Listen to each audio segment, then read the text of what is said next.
Président Godjo, je suis avec vous à présent. Luc Michel, dans ce qu'il a dit, il dit qu'il faut dresser la responsabilité des États. Alors, dans l'État, quand on parle d'État, il y a quand même un chef d'État. Souvenons-nous quand même que c'est Macron qui cherche aujourd'hui ce poste n'est pas le premier. En 2012, François Hollande avait déclaré à propos du système colonial français, lors de sa visite aussi en Algérie, que c'était, je le cite, un système profondément injuste.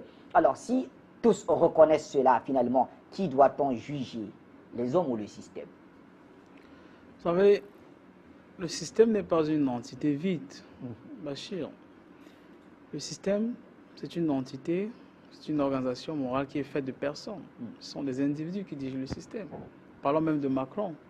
Kalis a bien fait de le souligner. Macron vient pratiquement de nulle part. En réalité, c'est le produit du système, du cœur même du système. Il faut rappeler que c'est un financier. Oui, c'est un financier. Il est soutenu. Ouais. Il est soutenu par beaucoup de financiers, justement. Ça veut dire qu'il cherche les intérêts de ces personnes-là. Ce serait peut-être bien que nous rentrions dans le contexte de ce qui s'est exactement passé en mi-février, quand il est rentré. Parce que dans l'interview à la télévision, vous avez bien regardé Macron parler. Macron ne parle pas avec beaucoup de conviction. Parce que premièrement, je suis convaincu qu'il ne s'attendait pas à cette question. Parce que quand le journaliste lui pose la question, il dit c'est un crime. À peine, il ne veut même pas que sa voix soit audible. Mais malheureusement, pour lui, les micros sont bien réglés. Il dit presque doucement, c'est un crime contre l'humanité. En fait, il ne veut même pas qu'on l'entende. Mais on a entendu ce qu'il a dit. Pourquoi? Parce qu'il était devant les faits accomplis. Et au moins, comme Kalis l'a souligné, il avait au moins deux objectifs. Le premier, qui est peut-être le plus officiel, c'est qu'il voulait que... Il veut, pas qu'il voulait, que des millions d'Arabes et même des Noirs puissent voter pour lui. Mais au-delà de cela, nous n'oublions pas la République des Mallettes. Il aimerait bien que sa campagne puisse être soutenue et financée. C'est un secret de polichinelle pour personne. Qu'une personne qui n'était même pas une colonie française, comme l'Algérie du colonel Kadhafi, avait été approchée en son temps par Sarkozy et parti avec des millions d'euros. Nous connaissons les résultats après. Que beaucoup d'États france-africains, entre guillemets, pour ne pas les citer, je ne quitte pas de Libreville, passant de Yaoundé jusqu'à Abidjan, ont financé les élections en France, jusqu'à choisir même qui devait être dans le gouvernement français ou pas. Donc, il y a le côté officiel qu'il a besoin des votes, mais il y a aussi le côté officiel qu'il a besoin des financements. Parce qu'au-delà même de son acte, la colonisation, le pire, ce n'est pas seulement que la colonisation soit un crime contre l'humanité, mais c'est que les méfaits de la colonisation continuent. Oui. En fait, Macron est là parce que les méfaits de la colonisation continuent. Justement, c'est pour ça que nous insistons sur méfaits. Vous avez vu? Justement.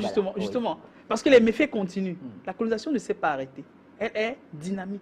Elle continue. Sinon, que vient-il chercher en Algérie quand il n'est pas algérien et que les personnes qui sont censées voter sont en France?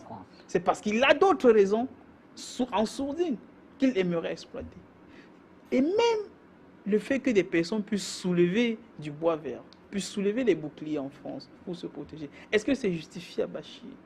Prenons des exemples simples. Que même jusqu'à récemment, dans les années 50, même avant les années 50, si vous prenez seulement la date du 14 juin 1865, 14 juillet, vous connaissez l'importance du 14 juillet dans l'agenda français, dans l'histoire française. Qui choisit cette date pour créer, pour initier le code de l'indigénat? Qui officiellement, qui légalement, qui légitimement met en exergue le fait que l'homme noir est inférieur au blanc. C'était légal, c'était légitime. Et c'est le jour même de la fête nationale qu'ils ont choisi cela. C'est écrit noir sur blanc. Personne ne peut le nier. Et qu'après, ils implémentent ça sur le terrain. Parce que même durant l'esclavage, même pendant, avant même les indépendances, entre guillemets, la fausse indépendance, entre guillemets, quand ils venaient sur le continent africain, quand il fallait choisir les hommes solides que l'on devait exploiter après, vous savez, il y avait aussi de la fraude à l'époque. Mais il fallait marquer, il fallait distinguer l'esclave de X de l'esclave de Y. Comment faisait-il? Il prenait une barre de fer qu'il mettait au feu. On cisaillait pratiquement dans la chair d'un individu. Pour le distinguer, on pourrait par exemple marquer votre nom Bachir sur votre esclave et moi le mien d'Alvaris dans la chair de mon esclave. Pour le distinguer, pour qu'il ne puisse pas avoir un mélange. Mais ça, c'est pratiquement des crimes pour une personne qui est vivante. Ça, ce ne sont que des petits aspects. Ce ne sont que des petites bisbilles. Sinon, comment justifier le fait que des personnes puissent quitter chez elles, aller sur un autre continent, disant qu'elles vont participer à construire ce continent-là, mais utilisent non seulement les ressources de ce continent-là, dit les ressources minières qui ont été utilisées pendant longtemps, et les ressources physiques, ça veut dire les personnes fortes de ce continent, pour percer les routes, pour faire les chemins de fer qu'ils vont utiliser pour exploiter ce continent-là. N'est-ce pas un crime? Comment expliquer le fait que des individus puissent venir sur un continent, dans les guerres qui ne concernent pas les continents? Je vais parler de la Première Guerre mondiale, je vais parler de la Deuxième Guerre mondiale, je suis en train de sortir. On prend des centaines de milliers d'Africains. Notons que rien que pour ceux qui étaient les porteurs, qu'on a pris de force pour porter le matériel militaire des colons, il y a au moins 150 000 Africains qui sont morts contre leur volonté, dans une guerre qui ne leur concernait en rien. Et après, quand il a fallu partager les butins de guerre, qu'est-ce qu'on a fait? Les Africains faisaient partie du butin de guerre, alors que la plupart d'entre eux étaient dans le camp des vainqueurs. Est-ce que l'on peut nier, Bachir, à une demi-seconde près, que ça, ce ne sont pas des crimes contre l'humanité?